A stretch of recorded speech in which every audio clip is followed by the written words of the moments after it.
बिस्मिल्लाहिर्रहमानिर्रहीम। अस्सलाम वालेकुम। खेलों की खबरों पर तबसरों और तजियों सजे स्कोर के एक और प्रोग्राम के साथ सैयद याया हुसैनी आपकी खिदमत में हाजिर है। पाकिस्तान क्रिकेट टीम 7 माह के तवील वक्फे के बाद मई 2026 में बांग्लादेश के खिलाफ 2 टेस्ट पर मुश्तमिल सीरीज़ खेलने के लिए ढाका पहुंच चुकी है। पाकिस्तान के तजुर्बेकार बैटर बाबर आजम और फास्ट बॉलर खुर्रम शहजाद भी ढाका पहुँच चुके हैं, जहाँ दोनों खिलाड़ियों ने टीम को ज्वाइन कर लिया है और दूसरे ट्रेनिंग सेशन में भी हिस्सा लिया। अब पाकिस्तान के टेस्ट स्क्वाड ने मुसलसल दूसरे दिन ढाका में भरपूर ट्रेनिंग की। खिलाड़ियों ने फील्डिंग के साथ बैटिंग और बॉलिंग पर तवज्जो मरकूज़ की। पाकिस्तान और बांग्लादेश की क्रिकेट टीमों के दरमियान पहला टेस्ट 8 मई को मीरपुर में खेला जाएगा, जबकि दोनों टीमों के दरमियान दूसरा और आखिरी टेस्ट सिलहट क्रिकेट स्टेडियम में मुनक्किद होगा। यह series ICC world test championship 2025 से 27 का हिस्सा है और दोनों टीमों के लिए अहमियत की हामिल है।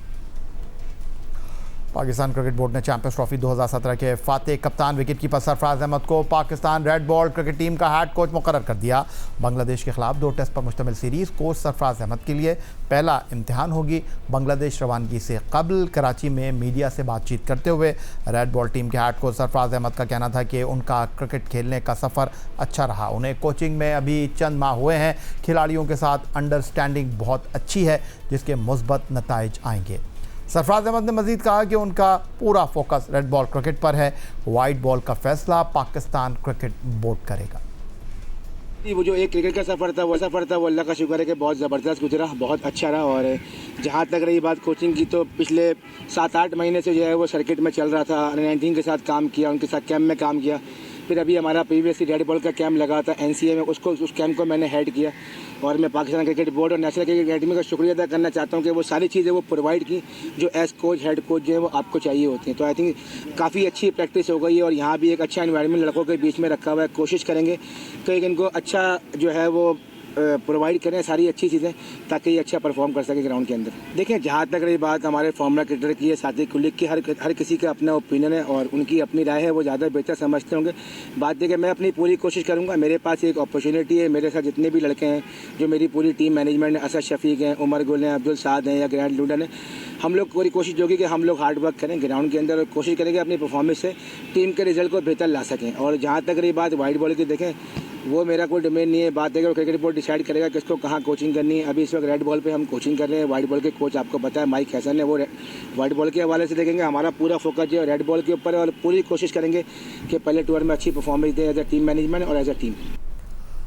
पाकिस्तान और बांग्लादेश के दरमियान पहला टेस्ट 8 मई को मीरपुर में खेला जाएगा। गुज़िश्ता रोज़ पाकिस्तान सुपर लीग सीज़न 11 की चैंपियन टीम पेशावर ज़ल्मी के कप्तान बाबर आजम ने भी टीम को ज्वाइन कर लिया है। रेड बॉल टीम के हेड कोच सरफराज अहमद का मीडिया से बातचीत में कहना था, स्क्वाड में शामिल डोमेस्टिक परफॉर्मर को मौका दिया जाएगा। टेस्ट कप्तान शान मसूद और बाबर आजम का पुरानी फॉर्म में वापस आना पाकिस्तान क्रिकेट के लिए बहुत अच्छा है। देखिए, ऑब्वियसली आपने जहाँ तक बात की सेलेक्शन कमेटी, अगर आप इस टीम में भी देखें तो जो भी लड़कों ने डोमेस्टिक में परफॉर्मेंस की, जो नए लड़के हैं, अजान अवैस है, 2 साल से बड़ी ज़बरदस्त उनकी परफॉर्मेंस है। 10 सेंचुरीज है उनकी फर्स्ट क्लास क्रिकेट के अंदर, ऑलमोस्ट 2-2.5 हज़ार रन है पूरे 2 साल में। ऐसी जो है अब्दुल्ला फजल हैं, बहुत प्रॉमिसिंग है, आप सबके सामने उनकी परफॉर्मेंस है।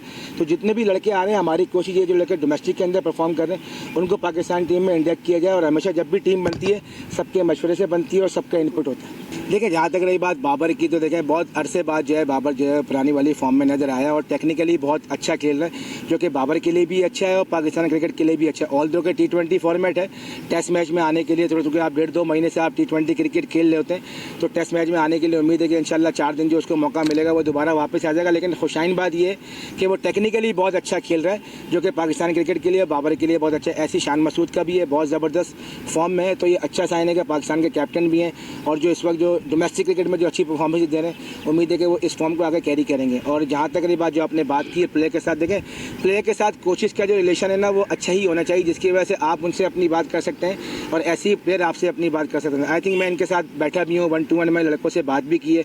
कुछ लड़के PSL के अंदर बिजी थे, लेकिन उनमें कुछ लोगों के साथ मुझे मौका मिल गया, कुछ के साथ मैं रेड बॉल कैंप में था, तो सबसे 1-to-1 बात की, कोशिश की है इनको जानने के लिए। अब कुछ बात कर लेते हैं कौमी खेल हॉकी की। पाकिस्तान हॉकी टीम की प्रो हॉकी लीग के आखिरी मरहले की तैयारियों की पाकिस्तान हॉकी फेडरेशन ने FIH प्रो हॉकी लीग के आम मुकाबलों की तैयारी के लिए कौमी सीनियर हॉकी टीम का तरबियती camp national hockey stadium Lahore में शुरू करने का फैसला किया है। कैंप में पाकिस्तान हॉकी फेडरेशन ने 60 मुमकिन खिलाड़ियों को मदऊ कर रखा है। कैंप में शरीक खिलाड़ियों के ट्रायल 12 और 13 मई को लाहौर में होंगे। Pakistan hockey team pro hockey league के आखिरी मरहले में 23 से 28 जून 2026 तक इंग्लैंड का दौरा करेगी। इस दौरे में पाकिस्तान का मुकाबला मेज़बान इंग्लैंड रिवायती हरीफ भारत से होगा। पाकिस्तान हॉकी टीम की प्रो हॉकी लीग में हालिया कारकर्दगी पर नज़र डालें तो अर्जेंटीना में होने वाले पहले मरहले में पाकिस्तान हॉकी टीम को इब्तदाई 4 मुकाबलों में अर्जेंटीना और हॉलैंड की टीमों के खिलाफ नाकामी का सामना करना पड़ा था, जबकि FIH प्रो हॉकी लीग के दूसरे मरहले में पाकिस्तान हॉकी टीम ने ऑस्ट्रेलिया में भी 4 मैच खेले और यहाँ भी ऑस्ट्रेलिया और बेल्जियम के खिलाफ चारों मुकाबलों में टीम को नाकामी का सामना करना पड़ा। कराची हॉकी एसोसिएशन की चेयरपर्सन और रुकन कौमी असम्बली सैयदा शैला रज़ा ने पाकिस्तान हॉकी फेडरेशन की मौजूदा इंतज़ामिया पर न सिर्फ अपने मुकम्मल एतमाद का इजहार किया है बल्कि उन्होंने पाकिस्तान हॉकी फेडरेशन के लिए नेक ख्वाहिशात का भी इजहार किया है। पाकिस्तान हॉकी फेडरेशन के मामलात जो थे उसके लिए मैंने आवाज़ उठाई, मैंने प्रेस कॉन्फ्रेंसेस की, स्टैंडिंग कमेटीज़ में मैंने बड़े मसले का सहे, लेकिन अल्लाह का शुक्र है अब बेहतर लोग गए और एक बेहतर तरीक़े से काम करेंगे। लेकिन उसके बाद भी कराची वालों के साथ ही नहीं, मतलब पूरे सिंध के साथ एक ज़्यादती हुई कि पैरेलल ऑर्गेनाइजेशन जिसके इंतखाबात एक कमरे में हुए, जिनके पास टीम नहीं है, हर दफ़ा लड़के बदलते रहते हैं और सब कुछ पता है एड हॉक प्रेसिडेंट को, लेकिन उन्होंने जो है वो टीम वो बुलाई। फ़ायदा कुछ नहीं होगा। जो लोग पैरेलल हरकतें कर रहे हैं वो सिंध के बच्चों के साथ ज़्यादती कर रहे हैं। वो वाली भी जो फेडरेशन थी ना, जब वो टीम को बाहर जाना होता था या कुछ करना होता था हम मुंह पे उंगली रख लेते थे। हम कहते थे कि जैसे भी हैं हमारे प्लेयर्स के लिए हम कोई हर्डल ना करें, हमारे प्लेयर्स जाएं।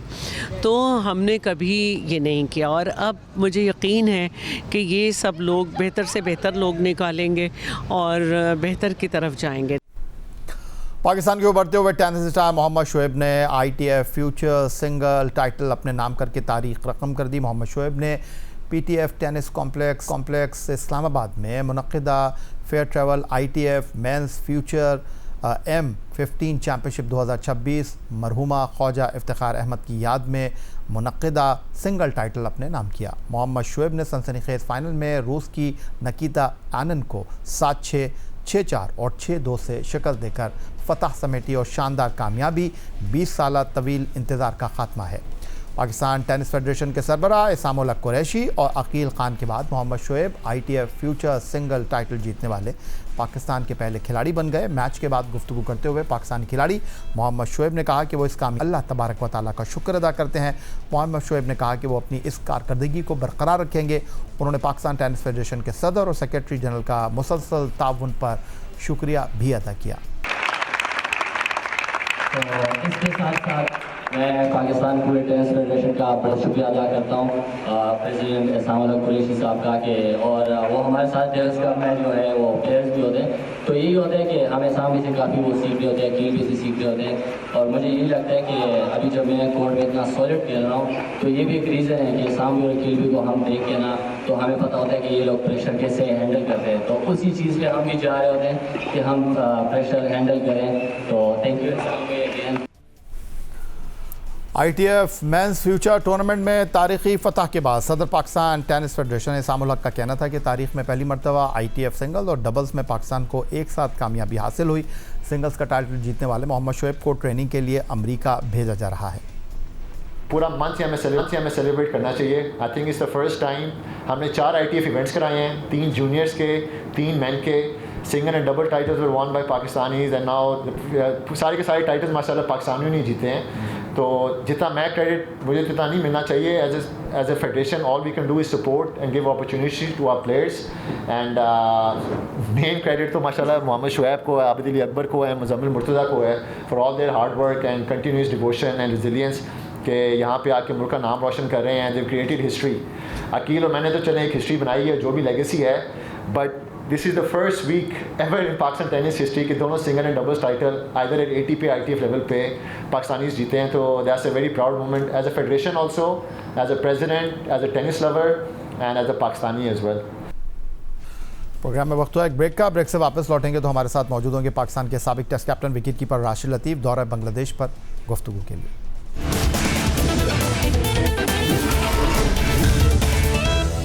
और अब हमें स्टूडियो में ज्वाइन कर रहे हैं पाकिस्तान के साबिक test captain wicket keeper Rashid Latif साहब। राशिद साहब, पाकिस्तान टीम बांग्लादेश में मौजूद है और 2 टेस्ट पर मुश्तमिल सीरीज़, एक तरफ T20 क्रिकेट की चकाचौंध कर देने वाली क्रिकेट, दूसरी तरफ तहम्मुल के साथ, बर्दाश्त के साथ अब टेस्ट क्रिकेट में हमारे क्रिकेटर्स जो हैं अब वो अपने आप को कन्वर्ट करने जा रहे हैं। बाबर आजम अपने 588 रन की जो परफॉर्मेंस है बांग्लादेश की टेस्ट क्रिकेट में, उसको किस तरह ट्रांसलेट कर पाएंगे। कप्तान शान मसूद मुल्तान सुल्तान के लिए बड़ा अच्छा खेले, फिर कुछ ऑन एंड ऑफ परफॉर्मेंस रही सऊद शकील की as a captain Quetta gladiator के लिए, कुछ ऑफ कलर दिखाई दिए रावलपिंडीज़ के लिए मोहम्मद रिजवान, ऐसा ही मामला सलमान अली आगा का रहा। इमामुल हक वापस आ रहे हैं और मोस्ट लाइकली लग ये रहा है कि यहाँ पर अजान अवैस जो हैं वो अपने 2 सीज़न में 2500 रन की कारकर्दगी को कैश करने जा रहे हैं। इमामुल हक के साथ वो इनिंग का आगाज़ करेंगे। देखिए, स्विच करना बड़ा मुश्किल हो जाता है कि आपने T20, जैसे मैं अपनी बात करता हूँ या आपकी, कि ट्रांसमिशन जियो ने की पूरी PSL की, तो वो अभी तक निकली नहीं है, तो एकदम से टेस्ट सीरीज़ आ गई है और जिनकी परफॉर्मेंसेस थी, जो खेल रहे थे, जो इन्वॉल्व थे ग्राउंड में, होटल्स में, उनका स्विच करना तो और ज़्यादा मुश्किल हो जाता है। लेकिन क्या आपको खेलना है, थोड़ा गैप ज़रूर होना चाहिए, लेकिन बहुत कम गैप मिला है। अब हम खेलने जा रहे हैं बांग्लादेश के ख़िलाफ़, जिसने सोचा है कि वो अब फास्ट ट्रैक पे आ जाए, थोड़े सीमिंग पिचेस पे आए, जहाँ पे हमें मुश्किलात हुई थी।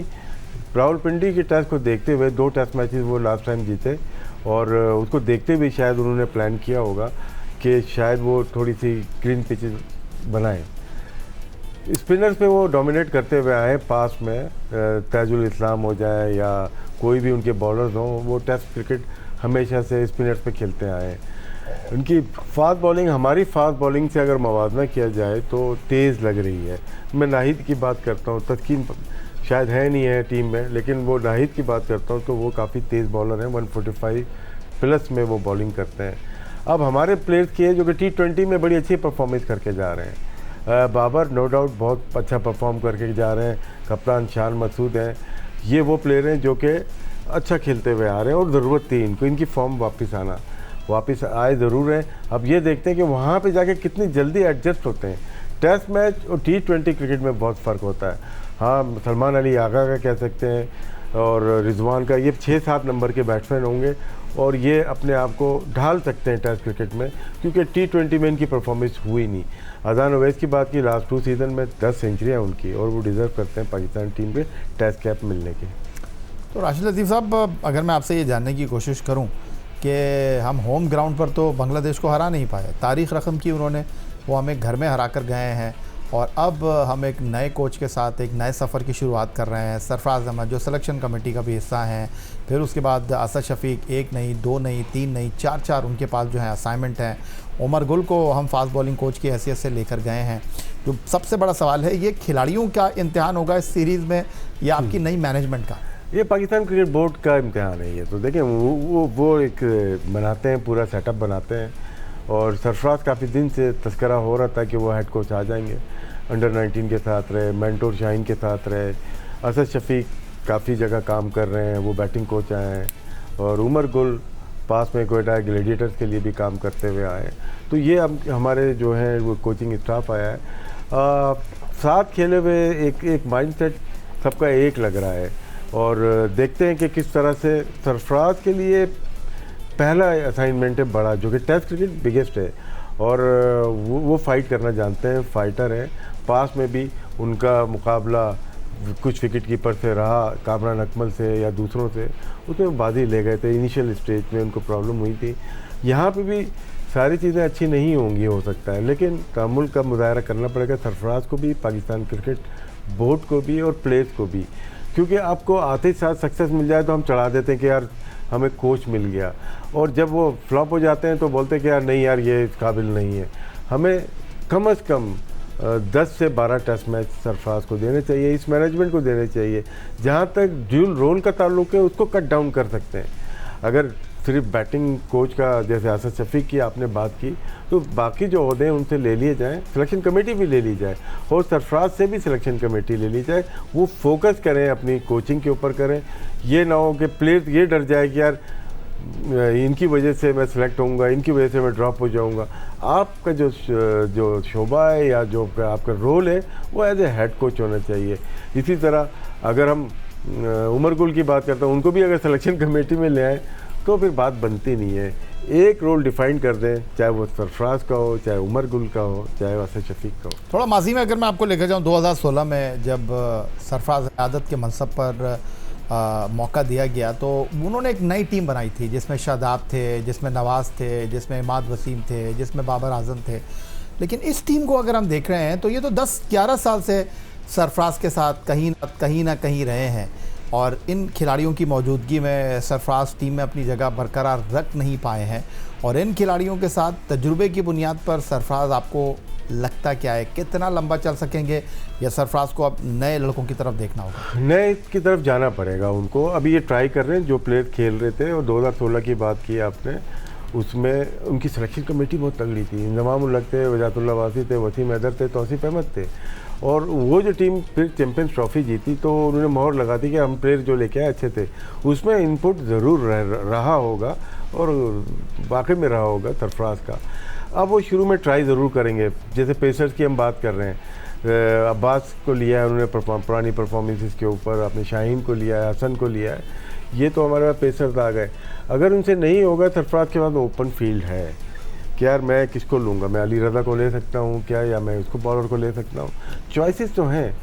बैटिंग में शायद उनको मिडिल ऑर्डर में शायद अभी ज़रूरत ना पड़े, लेकिन परफॉर्मेंस देखनी पड़ेगी। बाबर की भी देखनी पड़ेगी, रिजवान की भी देखनी पड़ेगी और शान की भी देखनी पड़ेगी। T20 की अपनी जगह ठीक है, अपनी फ्रेंचाइज के लिए प्राइवेट आपने काम कर लिया, लेकिन हिस्ट्री अगर देखते हैं लास्ट 1.5 ईयर की, हमने टेस्ट क्रिकेट में बहुत कुछ खो दिया है। और यही टीम थी, यही बैटिंग लाइनअप थी जिसकी वजह से हमने खो दिया है। तो जहाँ पे हम बॉलिंग की बात कर रहे हैं, मिडिल ऑर्डर बैटिंग को भी हमें देखना होगा।